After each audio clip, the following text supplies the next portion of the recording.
அனைவருக்கு என் அன்பான வணக்கம். பிரியாணி பாரசீகம் தந்த பரிசு அப்படின்னு சொல்லுவாங்க. நம்ம ஈரான் பர்ஷியாலேருந்து வந்த டிஷ் இது. அந்த காலத்துலேருந்து முகலாயர்கள்லாம் காலத்தில் வந்து ரொம்ப இந்த பிரியாணி ரொம்ப ஃபேமஸாக இருந்துச்சு. இப்படி வந்து ஒரு சாதம் தனியாக ஒரு வறுவல் தனியாக பண்ணாமல் ரெண்டுத்து சேர்த்து வச்சு ஒரு பிரியாணின்னு ஒரு நல்ல ஒரு டிஷ் அந்த காலத்தில் பண்ணாங்க. அது வந்து பாரம்பரியமாக நிறைய வந்துனே இருக்குது. அதுக்கும் தனியாக ஒரு சுவை இருக்குது. இங்கிலீஷில் கூட ஏதோ ஒரு ஃபன்னியாக கோட் சொல்லும் போது வந்துட்டு don't allow anyone to treat you like upma you are biryani அப்படின்னு சொல்லிட்டு எப்பவுமே வந்து ஒரு லெவலில் வந்து நம்ம கொஞ்சம் நல்லா பெருமிதத்தோடு சொல்லும் போது அது பிரியாணிக்கு சொல்லுவாங்க. ஏதோ ஒரு கிராண்ட் ஃபெஸ்டிவல்லாம் ஃபங்க்ஷனாலும் வந்து நம்ம வந்து பிரியாணி பண்ணுறது வந்து இப்போலாம் நமக்கு ரொம்ப பழக்கமாக போச்சு. அந்த பிரியாணி நல்லா எப்படி டேஸ்ட்டாக பண்ணுறது அப்படின்னு நம்ம இப்போ பார்க்க போகிறோம். அது மட்டும் இல்லாமல் வந்து ஒவ்வொரு ஊர்லேயும் பிரியாணி வந்து கொஞ்சம் டிஃப்ரெண்ட்டாக இருக்கும். ஹைதராபாத் பிரியாணின்னு வந்து அதுக்கே உரிய சுவை, அதுக்குரிய நிறம், அதுக்குரிய மனம் எல்லாம் தனியாக இருக்கும். நான் கூட 4 இயர்ஸ் வந்து ஹைதராபாத்தில் இருந்திருக்கேன். நிறைய ஹோட்டலில் வந்து ஹைதராபாத் பிரியாணி சாப்பிட்ருக்கேன். ஸோ அந்த ஹைதராபாத் பிரியாணி வந்து நம்ம எப்படி பண்ணுறதுன்னு பார்க்க போகிறோம். இப்போது ஃபஸ்ட் அதுக்கு வேண்டிய இன்க்ரீடியன்ஸ் பார்க்கலாம். இந்த பிரியாணிக்கு வந்து மெயினாக நம்ம வந்து நல்லா மட்டனை மேரினேட் பண்ணி வைக்கணும். எல்லா மசாலாவும் போட்டு நல்லா ஊற வைக்கணும். எவ்வளோ நேரம் ஊற வைக்க முடியுமோ நீங்கள் அவ்வளோ நேரம் ஊற வைக்கலாம். ஆக்சுவலாக வந்து நீங்கள் நல்லா ஃபுல் ஓவர் நைட்டே ஊற வைக்கலாம். காலையில் சமைக்கிறதா இருந்தால் இல்லை நைட் சமைக்கிறதா இருந்தால் காலையிலேயே நீங்கள் வந்து ஊற வச்சிடலாம். ஒரு மினிமம் ஒரு 8 ஹவர்ஸ், நல்லா ஒரு 10 ஹவர்ஸ் 12 ஹவர்ஸ் ஊறினாலும் நல்லாயிருக்கும். ஸோ அதை ஊற வைக்கிறதுக்கு எப்படி அந்த மேரினேஷனுக்கு நம்ம என்னென்ன ஐட்டம்ஸ் ஃபஸ்ட்டு வேணும்னு பார்க்கலாம். அதுக்கு வந்து 12 இன்க்ரீடியன்ஸ் வேணும். அந்த முக்கியமான அந்த 12 இன்க்ரீடியன்ஸ் என்னென்னு பார்ப்போம் இப்போ. ஸோ ஃபஸ்ட் நமக்கு என்ன வேணும்னா வந்துட்டு நல்ல லெமன் ஜூஸ் வேணும். ஸோ நான் வந்து ஒரு ஃபுல் லெமனை வந்து நல்லா புழிஞ்சு வச்சுருக்கேன். அதுக்கப்புறம் இஞ்சி பூண்டு விழுது நல்லா எடுத்துக்கோங்க 2 டேபிள் ஸ்பூன். அதுக்கப்புறமா வந்து மிளகாத்தூள் நல்லா கொஞ்சம் காரமாகவே பண்ணுறேன் நான் 2 ஸ்பூன் எடுத்துருக்கேன். மஞ்சள் தூள் 1/2 ஸ்பூன், கரம் மசாலா தூள் ஒரு 3/4 ஸ்பூன் எடுத்துக்கோங்க. உப்பு வந்து ஒரு 3/4 ஸ்பூன் எடுத்துக்கலாம். இது வந்து மசாலாவுக்கு மட்டும் நம்ம எடுத்துக்கலாம். ரைஸுக்கு வந்து தனியாக போட்டுக்கலாம் நம்ம. அது கூடவே வந்து நம்ம நல்லா கட்டி தயிர் 2 டேபிள் ஸ்பூன் எடுத்துருக்கோம். அது கூட பப்பாயா பேஸ்ட், இது வந்து ஒரு ஸ்பெஷல் இன்க்ரீடியன்ட். நல்லா ஒரு 5-6 ஸ்பூன் எடுத்துக்கோங்க. கூட வந்து நல்லா கொத்தமல்லி, அது புதினா நல்லா கொஞ்சம் பிச்சு தூளாக போட்டுக்கலாம். அது கூட வந்து 2 பச்சை மிளகாய் பெருசாக இருந்தால் போட்டுக்கலாம். இது வந்து ஃப்ரைடு ஆனியன்ஸ் போட்டிருக்கேன். இது வந்து ஒரு 1.5 ஸ்பூன் எடுத்து போட்டுக்கலாம். ஸோ நான் இன்றைக்கி நல்லா எடுத்துருக்கிறது என்னென்னா வந்து 1.5 கிலோ கறி எடுத்துருக்கேன். நல்லா கொஞ்சம் பெரிய பீஸஸாகவே நல்லாயிருக்கும். அதனால் நல்லா கழுவி எடுத்துக்கலாம் நம்ம.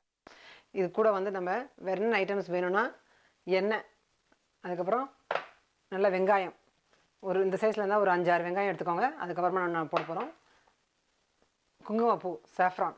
இது வந்து நல்லாயிருக்கும். இதுதான் மெயினாக வந்து நம்ம நல்லா கரைச்சி ஊற்ற போகிறோம். நல்லா கலருக்கலாம். ஹைதராபாத் பிரியாணினாவே அந்த வாசனைக்கு வந்து நல்ல ஒரு சாஃப்ரான் தான் நல்லாயிருக்கும்.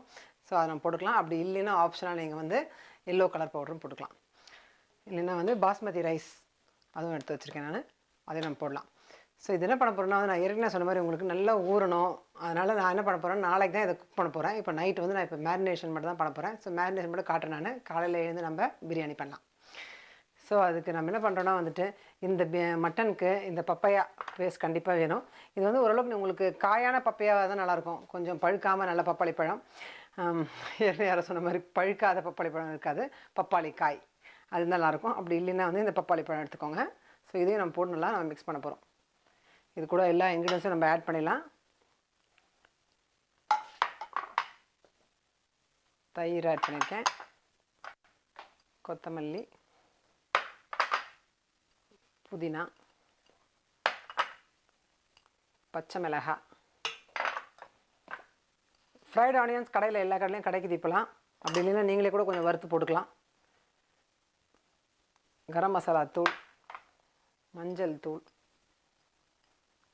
கூட மிளகாத்தூளும் போட்டிருக்கோம். நம்ம வந்து கொஞ்சம் பச்சை மிளகாவும் போட்டிருக்கோம். நல்லா காரமாக இருக்கும், கரெக்டாக இருக்கும். உங்களுக்கு வேணால் கொஞ்சம் கம்மி பண்ணிக்கலாம். இஞ்சி பூண்டு விழுது, கூட அந்த லெமன் ஜூஸ், கடைசியாக உப்பு எல்லாம் போட்டாச்சு. நல்ல ஒரு மசாலா ரெடி ஆகிடும். முதல்ல லேசாக கலந்துக்கோங்க. அதுக்கப்புறமா நம்ம மட்டனையும் போட்டு அதில் கலந்து வச்சிடலாம். ஸோ இப்போ நல்லா கலந்தாச்சு. நம்ம மட்டன் போடலாம்.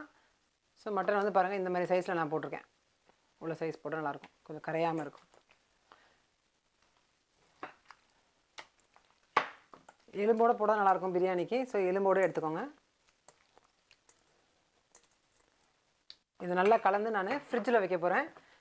ஏன்னா கறி நல்லா கெட்டு போய்டும். ஃப்ரிட்ஜில் வைக்கலாம். நம்ம நல்லா ஒரு கிளிங் ஃபிலிம் இல்லைன்னா போட்டு அலுமினியம் ஃபாயில் அது மாதிரி சுற்றி நல்லா மேரினேட் பண்ணி வச்சிடலாம்.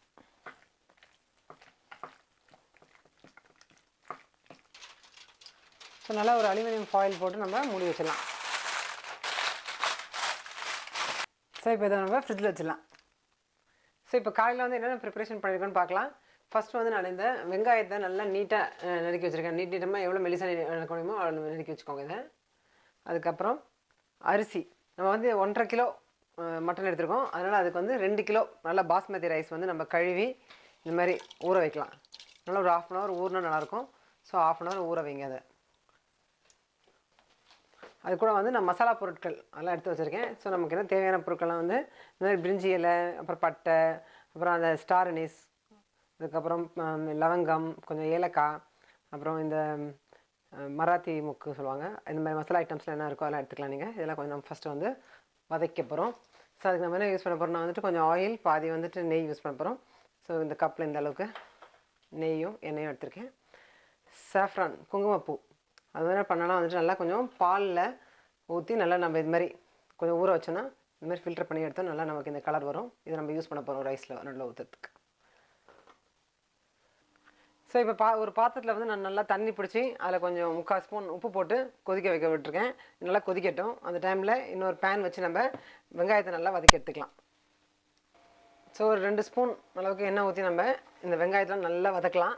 வெங்காயம் நல்லா கோல்டன் ப்ரௌன் ஆகணும். அதனால் நமக்கு கொஞ்சம் டைம் ஆகும். இதை கொஞ்சம் பொறுமையாக நம்ம வந்து சைடில் வதக்கிட்டே இருக்கலாம். மீன் டைம் இந்த அடுப்பில் வந்து நம்ம மற்ற வேலையெல்லாம் பண்ணலாம். பிரியாணி பண்ணுறதுக்கு மெயினாக நமக்கு என்ன வேணும்னா நல்ல ஒரு அழகான பாத்திரம் வேணும். நல்லா பெருசாக அகலமாக இருந்தால் நல்லாயிருக்கும். அப்போ தான் வந்து ரைஸ் நல்லா ஈவனாக குக் ஆகும். அடிகனமான பாத்திரமாக இருந்தால் நல்லாயிருக்கும். அது மட்டும் இல்லாமல் நல்லா ஃபிட்டாகிற மாதிரி ஒரு மூடியும் எடுத்துக்கோங்க.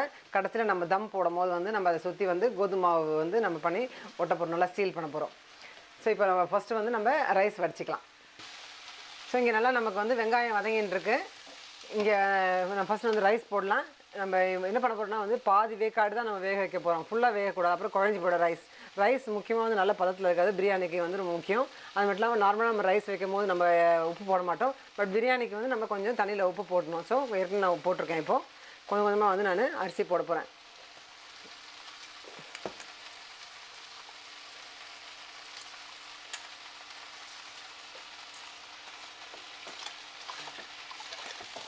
நல்லா கொஞ்சம் ஹை ஹீட்டில் தான் வச்சு நான் இதை வதக்குறேன். அதனால் கொஞ்சம் ப்ரௌன் ஆகுது. நம்ம ரொம்ப தீய விடாமல் கொஞ்சம் கலரிட்டே இருந்தது. அடிக்கடி ஒரு 5 minutes கூட கலரிட்டே இருங்க. ஸோ இப்போ வந்து நம்ம வச்சு ஒரு 10 minutes ஆச்சு. நல்லா பார்த்தீங்கன்னா வந்து பாதி வேக்காடு வெந்துருச்சு. இந்த டைமில் வந்து நம்ம இதை ஆஃப் பண்ணி வச்சிடலாம். ஏன்னா இன்னுமே அது கொஞ்சம் வேக ஆரம்பிக்கும். அதுக்கப்புறம் தம் போடும் போதும் வேகும். அதனால் வந்து இப்போயே ஆஃப் பண்ணி வச்சிடலாம். இங்கே நம்ம சைடில் என்ன பண்ணோன்னா வந்துட்டு வெங்காயம் அதுவும் வந்து நல்லா ஒரு 10 minutes மேலே நான் வதக்கியிருக்கோம். இன்னும் நல்லாவே நான் வதக்கணும். இதை கண்டினியூ பண்ணுவோம். இந்த சாதத்தை இறக்கிட்டு இந்த இடத்துல நம்ம வந்து நம்மளோட பிரியாணி பாத்திரம் வச்சு மசாலாலாம் வதக்கலாம் ஃபஸ்ட்டு. ஸோ பாத்திரம்லாம் எடுத்து நான் ரெடி ஆகிட்டேன். ஆனால் வந்து வெயிட் பண்ண போகிறேன். ஃபஸ்ட்டு வந்து நமக்கு ஆனியனும் வந்து நல்லா வதங்கணும். இன்னொரு 15 minutes ஆகும். ஸோ ஆனியன் வதங்கினதுக்கப்புறமா நம்ம இதை பண்ணால் கரெக்டாக இருக்கும். அப்போ தான் நம்ம எல்லாத்தையும் ஒன்றா போட்டு அப்படி மூடி வைக்க முடியும். ஸோ ஆனியன் வந்து நல்லா வதங்கட்டும். ஸோ நான் மொத்தம் ஒரு 25 minutes நல்லா அதை வதக்கியிருக்கேன் ஹை தீயில். அடிக்கடி பக்கத்துலேருந்தே நம்ம கலரி விடணும். இந்த மாதிரி நமக்கு நல்லா ஆனியன் வந்து நல்லா இது மாதிரி வறுபட்டு நல்ல ஒரு கோல்டன் கலர் வரும். இது கண்டிப்பாக ரொம்ப முக்கியம். ஸோ இந்த ஸ்டேஜில் நம்ம இது மாதிரி பண்ணி இதை ஆஃப் பண்ணி ரெடியாக எடுத்து வச்சலாம். ஸோ இந்த பாத்திரத்தில் வந்து நம்ம எண்ணெய், அது கூட நெய் நல்லா வாசனையாக இருக்கும். டேஸ்ட் என்ஹான்ஸ் பண்ணோம். ஸோ கொஞ்சம் நெய் போட்டுக்கோங்க. காஞ்ச உடனே நம்ம வந்து இந்த மசாலா ஐட்டம்ஸ்லாம் வச்சுருக்கோம் இல்லையா, அது போடலாம். கரம் மசாலா போட்டாலும் கூட நம்ம இந்த மாதிரி ஃப்ரெஷ்ஷாக இந்த மாதிரி மசாலா வந்து அந்த பிரியாணியில் நல்லா தெரிஞ்சால் நல்லாயிருக்கும். பார்க்கறதுக்கு நல்லாயிருக்கும், வாசனையாகவும் இருக்கும். ஸோ மசாலாலாம் கொஞ்சம் வதங்கினதுக்கப்புறமா நம்ம வந்து இப்போ என்ன பண்ண போகிறோம்னா மட்டன் போட போகிறோம். ஸோ மட்டன் நம்ம என்ன பண்ணியிருக்கோம், எல்லாமே போட்டு நம்ம ஃப்ரிட்ஜில் எடுத்து வச்சுருந்தோம். ஸோ இப்போ ஓப்பன் பண்ணுறேன். இதில் எல்லாம் கலந்துருக்கு. இன்னொரு வாட்டி நம்ம வந்து கையில் நல்லா கலரி விட்டுக்கலாம். இதில் வந்து நம்ம நேற்று நைட் நான் போட்டு வச்சேன். நீங்கள் மார்னிங் போட்டு கூட நைட்டு பண்ணலாம். 12 hours நல்லா மேரினேட் ஆகிருக்கு. இப்போது கொஞ்சமாக எடுத்து நம்ம இதை எண்ணெயில் போடலாம். மட்டன் இப்போவே வந்து தொடர்றதுக்கே கொஞ்சம் நல்லா சாஃப்டாக இருக்குது. அதான் நம்ம மெயினாக நம்ம பப்பையா போட்டிருக்கனால அதிலே கொஞ்சம் வந்து நல்லா மட்டன் வந்து நல்லா வெந்திருக்கும். இப்போது அதனால் நம்ம வந்து இதை தண்ணி ஊற்றி வேக வைக்க வேண்டாம். நல்லா நம்ம கிண்டனாவே போதும். ஒரு 5-10 minutes நல்லா கிண்டாவே போதும். ஸோ நல்லா கிண்டி விடுங்க. மெயினாக நல்லா இன்னும் கொஞ்சம் சாஃப்டாக ஆகும். அதுக்கப்புறமா நம்ம வந்து சாதம்லாம் போட்டு லேயர் பண்ணிவிட்டு கடைசியில் ஒரு 45 மினிட்ஸ் ஸ்லோவாக வைக்க போகிறோம். அந்த டைமில் மட்டன் இன்னும் நல்லாவே வேகும்.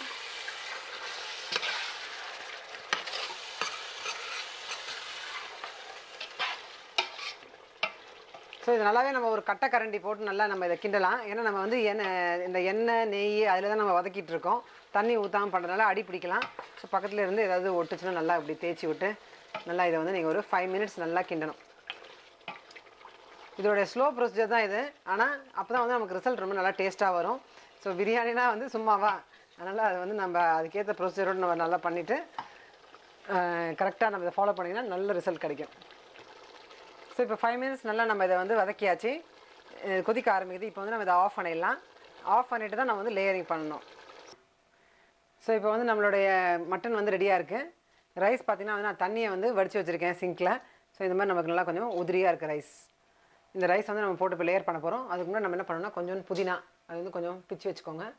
கொஞ்சம் புதினா போட்டுட்டு கொஞ்சம் கொத்தமல்லி, அதுக்கப்புறமா வந்து ரைஸ் வந்து எப்பவுமே நம்ம கொஞ்சம் டெலிகேட்டாக எடுக்கணும். ரைஸ் நம்ம ஒரு லேயர் பண்ண போகிறோம். இந்த மட்டன்லாம் மறையிற மாதிரி ஒரு லேயர் போட்டுக்கோங்க.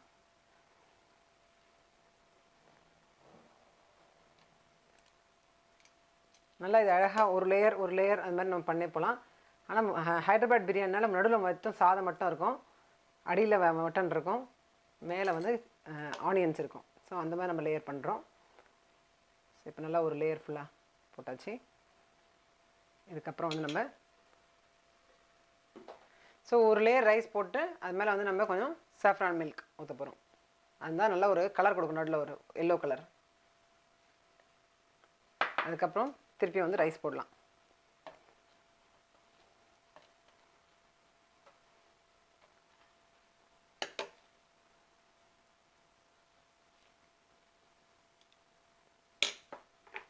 இது மேலே திருப்பி கொஞ்சம் நல்லா சாஃப்ரான் மில்க் ஊற்றலாம். இதுக்கப்புறம் நம்ம லாஸ்ட் லேயர் போடலாம்.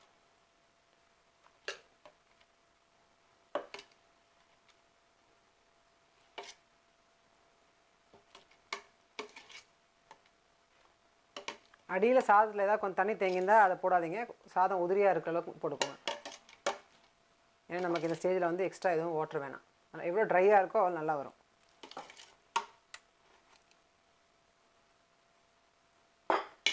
ரைஸ்லாம் நல்லா பரப்பிட்டு இது மேலே நம்ம வந்து புதினா கொத்தமல்லி நல்லா போட்டுக்கலாம். சாஃப்ரான் மில்க்கும் நம்ம ஊற்ற போகிறோம். ஸோ சாஃப்ரான் மில்க் வந்து கொஞ்சம் இன்னும் ரிமைனிங் இருக்கோ அதையும் ஊற்றிடலாம். கொத்தமல்லி போட்டாச்சு. இப்போ வந்து புதினா மேலே கொஞ்சம் போட போகிறேன். இதுக்கு மேலே வந்து நல்லா ஃபுல்லாக வந்து நம்ம இந்த ஆனியன்ஸ் வந்து நல்லா கவர் பண்ணிடணும்.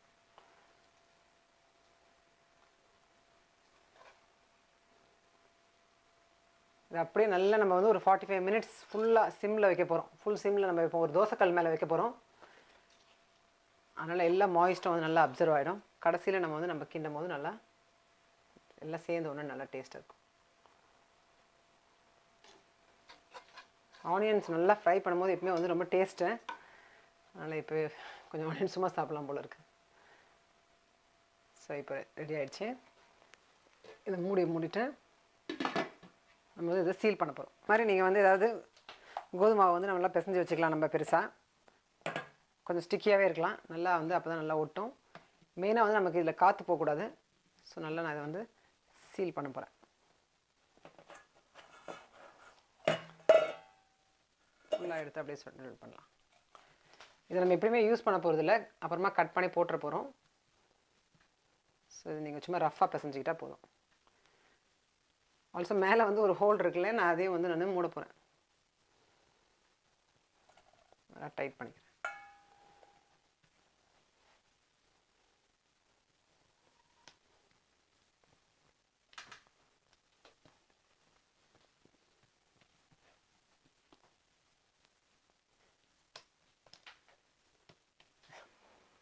ஸோ நல்லா இப்போ நம்ம சீல் பண்ணியிருக்கோம். இங்கே மேலேயும் வந்து நீங்கள் நல்லா பெருசாக நான் எதையும் போட்டிருக்கேன்னா வந்துட்டு கொஞ்சம் ஆவி வெளியே எஸ்கேப் ஆகிடும் சின்னதாக போட்டால். அதனால் நல்லா பெருசாகவே போட்டு கவர் பண்ணியிருக்கேன். இதுக்கப்புறம் நான் என்ன பண்ண போகிறேன்னா வந்துட்டு, நீங்கள் வந்து தோசைக்கல் இருந்தால், நல்ல பெரிய அகலமான தோசைக்கல் இருந்தால் நீங்கள் வந்து அதையே வந்து அடுப்பில் வச்சுட்டு நல்லா சிம்மில் வச்சுட்டு அது மேலே வந்து இந்த பாத்திரம் நீங்கள் வைக்கலாம். பட் இது வந்து எனக்கு வந்து பாத்திரம் ரொம்ப பெருசாக இருக்குது, கொஞ்சம் இது கொஞ்சம் ஸ்லாண்டிங்காக இருக்கனால இது ஈவனாக இல்லை. அதனால நான் வந்து வேறு மாதிரி பண்ணுறேன். சாதம் வச்ச பாத்திரத்துலேயே வந்து கொஞ்சம் தண்ணி கொதிக்க வச்சு அது மேலே வந்து இது மேலே ஒரு தட்டு போட்டு மூடியிருக்கேன். பார்த்தீங்கன்னா வந்து இப்போ ஏற்கனவே நல்லா ஆவி வரளவுக்கு தண்ணி கொதிச்சிருக்கு. நல்லா ஃபுல்லாக இப்போ சிம்மில் ஆஃப் பண்ணிவிட்டு தட்டு நல்லா சூடாக இருக்குது. இது மேலே இதை தூக்கி வைக்க போகிறேன். இது வந்து கொஞ்சம் நல்லா தம் வரணும். ஒரு 45 மினிட்ஸ் நல்லா அப்படியே ஸ்லோவில், ஆல்மோஸ்ட் நீங்கள் வந்து ஆஃப் பண்ணலாம். நல்லா ரொம்ப சிம்மில் வச்சுருந்தோம், சூடாகவே இருக்கும் தட்டு. அதில் நல்லா அது வெந்துடும். ஸோ நம்ம ஒரு 3/4 மணி நேரம் கழித்து இதை பார்க்கலாம் எப்படி இருக்குன்ட்டு.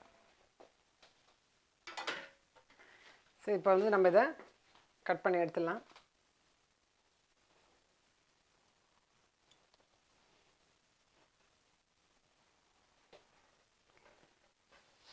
ஸோ இப்போ திறக்கலாம். ஸோ இப்போ நம்மளுடைய சூப்பரான தம் பிரியாணி வந்து ரெடி ஆகிடுச்சு. ஹைதராபாத் தம் பிரியாணி. இது வந்து நம்ம நல்லா அப்படி மிக்ஸ் பண்ணி பார்க்கலாம். அடியில் வந்து மட்டன்லாம் இருக்கும், அந்த கிரேவி மட்டன்லாம் வந்து இப்படி ரைஸோட மிக்ஸ் ஆகும். நல்லா மேலே இருக்க ஆனியன்ஸ் இது எல்லாமே வந்து நல்லா லேயர்ஸாக மிக்ஸ் ஆகும். இது வந்து ஜென்டிலாக அப்படி மிக்ஸ் பண்ணுங்கள். நல்லா எல்லாம் ஒன்றா சேரும்போது நல்ல ஒரு ஃப்ளேவர் வரும்.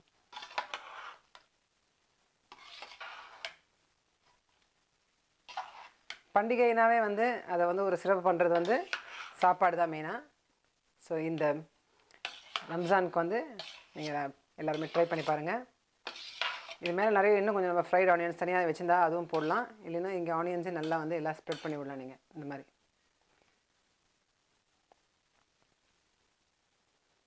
ஹைதராபாத் தம் பிரியாணி நம்ம பண்ணியிருக்கோம். நல்லா அதை வந்து முட்டையில் வச்சு நம்ம சர்வ் பண்ணலாம். கூட நீங்கள் ரைத்தா குருமா எல்லாம் பண்ணி இன்னும் கொஞ்சம் அதை நல்லா கிராண்ட் ஆக்கலாம்.